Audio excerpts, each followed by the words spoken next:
You've been invited into the world of Los Angeles in the Blade Runner universe, and you need to create a character to walk the streets of this dystopian, near-futuristic world. Let's go through the steps of creating your own Blade Runner for the Blade Runner RPG from Free League Publishing. There are 14 steps in creating your Blade Runner. The 15th, getting out onto the mean streets of Los Angeles in the year 2037 of this alternate reality. First on the docket is choosing to be either human or a replicant. You can choose freely or roll a d6 and reference this table. Keep in mind what the differences are of each. Humans are, human and are generally not as strong, fast, or even intellectually as capable as replicants. What they do have in abundance, though, is that spark of humanity and empathy, lifelong experience, and memory. There's always exceptions to these, of course, and maybe that may be something that comes out in the play of your game as you roleplay your Blade Runner. In our example, let's roll a d6, and in getting a 3, we get human. Furthermore, there are limits to the type of Blade Runner archetypes depending on whether you're a human or replicant. Archetypes are listed on pages 039 to 051. Humans can be any archetype except the doxy. Replicants cannot be a skimmer or a city speaker. Quickly read over the 7 different archetypes, and if one stands out to you that you'd find interesting or like to roleplay out, then select whether you want to be the human or a replicant and that particular archetype. You can also roll randomly on the archetype table here after you choose whether to be a human or a replicant to keep some randomness and test your role-playing mettle. You can also not choose an archetype and choose key attributes, key skills freely, and letting the game runner decide on how many opinion points, the currency in Blade Runner, your character starts out with. Let's go ahead in our example and roll a d12 and reference the human entry. We roll and get a 6, a fixer. We'll describe a fixer a little later in this example and cover all archetypes available in a different video. Next up, we look at how long your Blade Runner has been on the LAPD payroll. For replicants, it's fairly easy. It's been only up to a year, considering the Nexus 9s have only been approved for on-world use within the past year, in the setting of this game world. If your Blade Runner is a replicant, decide if they want to spend the max year on the force, or if they're just fresh out of the production line from Wallace Corp and showing up for their first RDUKs. If you're new to the game, the world of Blade Runner, and know little of its history and universe, this may be a great way to enter the game, as fresh and naive is a new Nexus 9 replicant. For human Blade Runners, reference the years in the Force table and roll a d12, or choose, to find out how many years your Blade Runner has spent canvassing the dark streets and towering, dilapidated skyscrapers of Los Angeles. Let's roll a d12 and see how long our human fixer has spent on the Force. Rolling the d12, we get a 1, a rookie, fresh out of training. As you can tell on the table, there's advantages and disadvantages for not having experience to having experience. Those with less experience have more ability to increase their core attributes initially, but less points in skill, no or only one specialty, and promotion points to use in case files, and less starting Chenyan points, as compared to more veterans of the Force. These subtle differences plays into the feel of your character. Rookies are inexperienced, but physically and mentally may be more sharper, stronger, able to run down an escaping suspect. But they lack the eye and streetwise knowledge that an old-timer from before the blackout days has, smoothly talking their way into a shady underground bar that their rookie partner can't get into. Take note of the results, as they'll be integral for the next steps in the creation process. Note, you may want, or the game runner may decide as well, that your human character could possibly be a replicant and you not know it. If you wish, the game runner rolls a d6 in secret, and sometime during the play of the game, an event, action, finding a piece of evidence, or even something as subtle as a dream may bring to light the true nature of your character. If the character is a replicant, as soon as the player finds out, adjust the character's health and resolve as indicated, and follow the rules of replicants from now on. In essence, pushing rolls, critical stress effects, as found on page 076 of the core rulebook. Let's roll a d6. We'll be keeping it secret until the end of the creation process. Now let's look at attributes. Your Blade Runner attributes are broken down into 4 ratings. Strength, representing muscle power, toughness, and physical endurance. Agility, body control, speed, fine motor skills. Intelligence, perception, intellect, mental stability, empathy, social intelligence, charisma, emotional stability. Attributes are used when rolling dice for performing actions in the game, as well as determining how much damage and stress you can withstand. Looking at the table on page 028 of the core rules, you see there are 4 levels, marked A to D. Each level is associated with a die type, from D12 down to D6. Die size is a term for the game used to represent the highest value that can be attained from a roll of that level or die type. The description is for narrative and roleplay purposes, making that if your character has, for instance, a level A for their intelligence, their intellect is extraordinary. Level D, for example, in strength means you're considered feeble, and the likelihood of running down a suspect or even trying to jump a fence is slim to none in successfully doing so.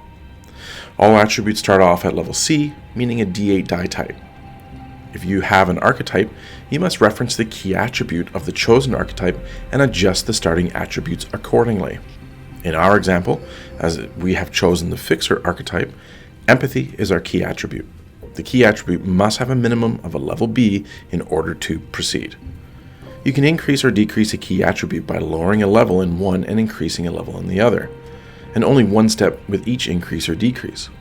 So let's start. Decreasing strength, this Blade Runner that we have, the Fixer, so chances he'll want to save his energy and let the investigators do all the manual labor, we'll move it to level D, and thus increase his empathy to level B. Now remember our years of experience. Let's reference the table again. We are a rookie, and under the attributes column we see +4. This means now we can adjust the attribute levels accordingly, either improving one as many times to get to a level A, or spending it and spreading it around to have a more well-rounded Blade Runner. We'll go ahead then and add 1 level to empathy to be at level A, and then increase the others by 1 level. Strength now goes to level C, agility, level B, and intelligence to level B as well. As you can see, we excel in empathy, capable in intelligence and agility, and a plain old Joe for strength. Not too bad. If this character was a replicant, they'd get to add another attribute increase, but to strength and agility only, highlighting their engineered extra physical prowess than even the most capable humans. You can also see that although old-timers are better experienced in skills than a rookie on the force, one can't escape the effects of time on the body or the mind, and you would see these Blade Runner less capable physically and even mentally. Once our attributes are completed, we must now calculate our health and resolve. Health is equal to the sum of the die size of strength and agility divided by 4. Looking at our character, we have 8 and 10 respectively, totaling 18, now divided by 4, getting a 4.5, and rounding up to a 5. We'll mark that here. Health represents how much damage or stress the character will take or suffer for a failed push roll, before falling to exhaustion or even succumbing to death. We'll cover more on that in a later video.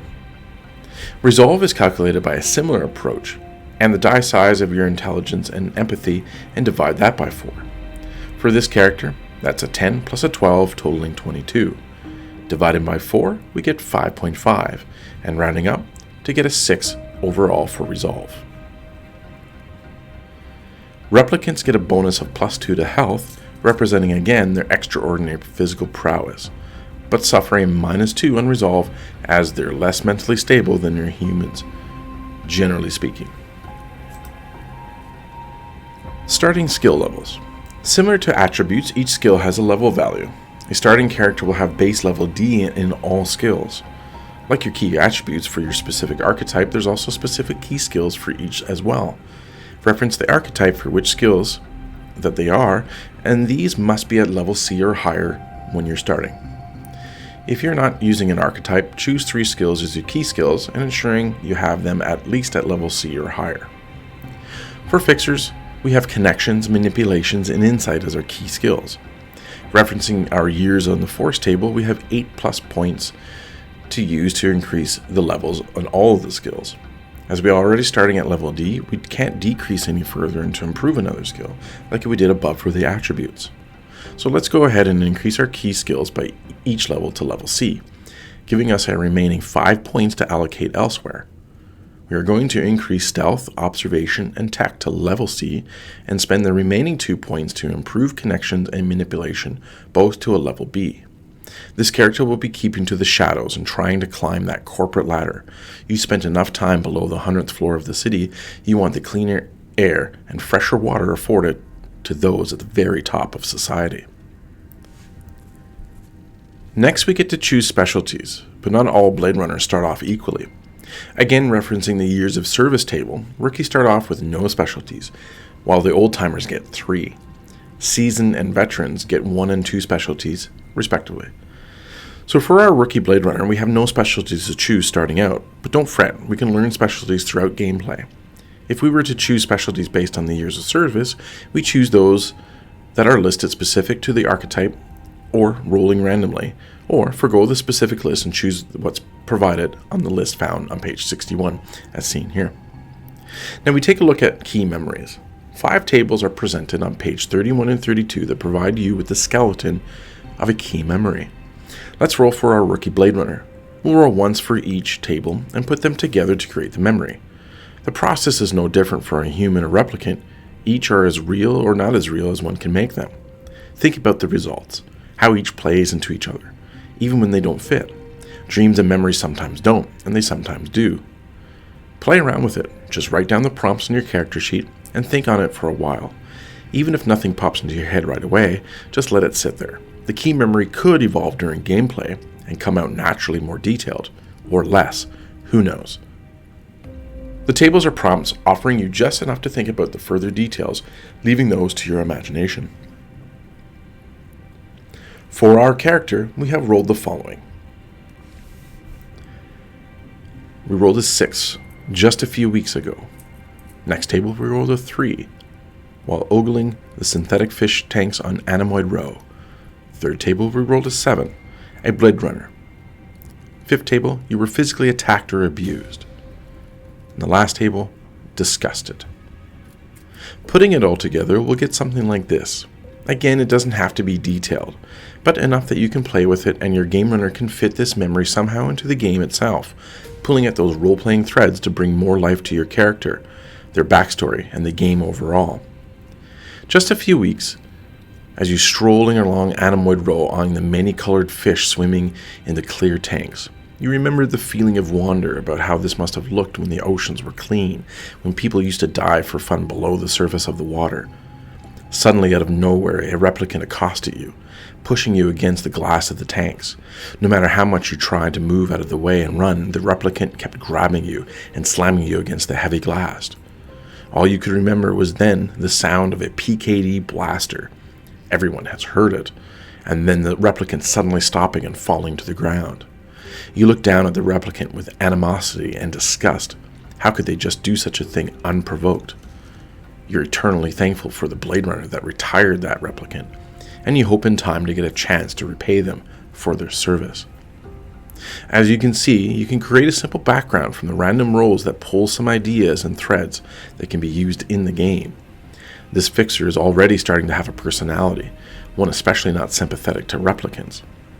How that plays out during the game, only time will tell. Key relationships is another character background that is used to flesh out your character and guide your roleplay. These will definitely be used by the game runner to pull threads to bring out the look and feel and emotion of the Blade Runner world. 3 tables are provided on page 033. Let's roll for our character. First table, we rolled an 8, superior. Second table, a 10, hateful. Last table, 11, they know your deeper secret. As you can see, we can already sense some future key events may come out during gameplay that the game runner can use to pull you further into the roleplay of the game. Superior in this sense can mean a lot of things: a higher ranking LAPD official, a high-profile corporate boss, or even a family member who's a politician. You despise them, whoever they are, and you now know that they're a barrier to your future in this city, a barrier to living a better life. They also know something very few, if anyone else, knows. What that is, you've been trying to bury and hope it stays away. We'll keep that as open-ended as we can and let the game runner and you as a player decide what that may be. Give it some time, and something will for surely come out that fits the overall narrative of the story. It also could be something tied to an earlier role, the one where you know you may be a replicant and not know it. Now let's take a look at your starting gear. Unlike most other RPGs, there's very few items that you actually would own. Most you'll have on loan is from the Rep Detect unit of the LAPD, or access to equipment if it's available, and you have the right connections, or buying something off the black market using your Chinian points. Starting gear is limited to your badge, as found on page 174, either a PKD blaster or a 357 subcompact, page 178, a knowledge integration assistance or KIA, page 175, and access to a special detective spinner, page 196. The latter is sometimes not always available or even in the best working order. In addition to the above, you get a signature item, something personal that you can carry that can ground you when times are getting a little rough on you, and in game terms helps you relieve stress. Once per game session, you regain 1 point of stress when you interact with it. For our character, we roll a d12 and get a 7, a dog tag. Who knows where you found it, but for whatever reason, you remember a dog in your early childhood, and this always reminds you of a happier time. Tying it all together, the archetype provides you with small tables to either roll or pick an appearance. For the fixer, we roll a d3 and get a 2, getting, they say you should dress for the job you want tomorrow. You dress for whatever you want today, and you've got a walk-in closet. Interpret what that means as you will. If you're like me and have a hard time coming up with a name, there's a small table for just that as well. There's not very many options, only 3, and you roll a d3. And in our case, we get a 3, and our Blade Runner is called Elon Amancio. Lastly, our Blade Runner, when not at the office, in a spinner, or walking the streets of LA, needs to sleep somewhere. The table on 035 provides some options, and rolling a d12, we get a sparsely furnished LAPD housing apartment in Sector 5, small and claustrophobic. No wonder you're itching to work your way up. How can anyone live in such a stifling place? At least it's clean, and you can keep your clothes relatively clean as well. You start with Chinians based on your archetype, and us being a fixer, that is a d10. We rolled an 8, and considering we were a rookie, we subtract 1, getting a 7 to start for our Chinians. Promotion points are based on the number of years of service, and for the rookie, it starts at a d3. We roll a d3 and we get a 1. We'll cover what Chinian and promotion points are used in a later video. Now remember, we rolled secretly to see if our human Blade Runner was actually a replicant. As we're not using this to play in game, I'll let you know what that is. We rolled a 3 and not a 6. Therefore, this character is not secretly a replicant. This is a nice little feature of the game to bring out the mystery on unresolved questions that we see threaded throughout the original Blade Runner and Blade Runner 2049. And there you have it, your first Blade Runner. If you like this video and the other content I'm creating, please like, comment, share the video to others, and subscribe to help the channel grow and showcase this tabletop role-playing game and others that I've showcased as well. I'm Ryan of the North. Thank you for watching.